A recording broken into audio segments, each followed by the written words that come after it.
ఇక్కడికి విచ్చేసిన నాగలవలస ప్రజలకి, మన ప్రీతమ నాయకులు బొత్స సత్యబాబు గారి అబ్బాయి యువనేత సందీప్ గారికి నమస్కారాలు తెలియజేసుకుంటూ, ఇక్కడ ముఖ్యంగా ఒకటే విషయం,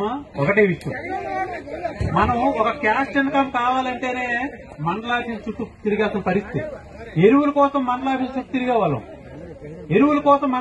తిరిగేవాళ్ళం, పెన్షన్ల కోసం పాలు అరిగిపోయినట్లు తిరిగేవాళ్ళం, పెన్షన్ల కోసం, డెత్ సర్టిఫికేట్ల కోసం, కరెంటు కోసం, ఎన్నింటి కోసం మండలాఫీస్ చుట్టూ, జిల్లా ఆఫీస్ చుట్టూ తిరిగేవాళ్ళం. కానీ ఈ రోజు పరిస్థితులు మారే.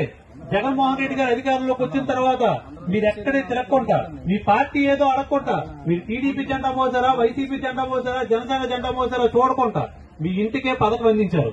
అది ముఖ్యంగా గుర్తించుకోండమ్మా. పార్టీలు ఈ ప్రభుత్వం ఏనాడు చూడలేదు. తెలుగుదేశమా వైసీపీ ఏ రోజు అడగలేదు. మీ ఇంటికే పథకం వాలంటీర్ల ద్వారా అందించారు. ఏదైనా సమస్య వస్తే పక్కనే 40 లక్షలు పెట్టి సచివాలయం కట్టించారు, రైతు భరోసా, ఇలాంటి కేంద్రాలన్నీ కట్టించి మీ ఇంటికే అన్ని పథకాలు అందించారు. పార్టీలకు అతీతంగా చూశారు. అవన్నీ గుర్తించుకోండమ్మా.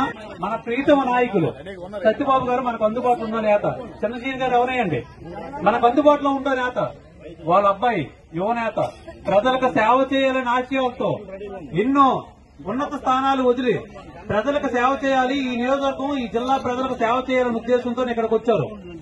ఎంతో మందికి ధీరా ఫౌండేషన్ పెట్టి, ఎంతో మందికి చదువుకున్న వాళ్ళకి, ఉద్యోగ అవకాశాల కోసం ప్రయత్నించే వాళ్ళకి గుర్తిస్తూ, వాళ్ళకి కావాల్సిన మెటీరియల్ ఇస్తూ, వాళ్ళందరికీ ఉపాధి అవకాశం కోసం ఆయన వంతుగా కృషి చేస్తున్నారు. యువనేత, మనందరికి అందుబాటులో ఉన్న నేత. గుర్తించండి, మనందరికి అందుబాటులో ఉంటారు. ఏ కష్టం వచ్చినా, వైద్యం కోసం కష్టం వచ్చినా, హాస్పిటల్ కోసం కష్టం వచ్చినా, స్టేషన్ల కోసం కష్టం వచ్చినా, ఇంకే కష్టం వచ్చినా నేనున్నానని ఆయన అవనండి, సత్యబాబు గారు అవనియండి, చంద్రశేఖర్ గారు అవనియండి, మన తెల్లవారే 10 నిమిషాలు రాత్రి 2 గంటలకు వెళ్లే వాళ్ళు తలుపు కొడితే మనం పలుకుతారు. పార్టీలకు అతీతంగా సేవ చేస్తున్నారు. అదొక్కటే గుర్తించండి. అదొక్కటే గుర్తించి, పార్టీలకు అతీతంగా గుర్తించి మీ అమూలమైన ఓటు 13వ తేదీన కొత్త సత్యబాబు గారికి ఎమ్మెల్యే కోసం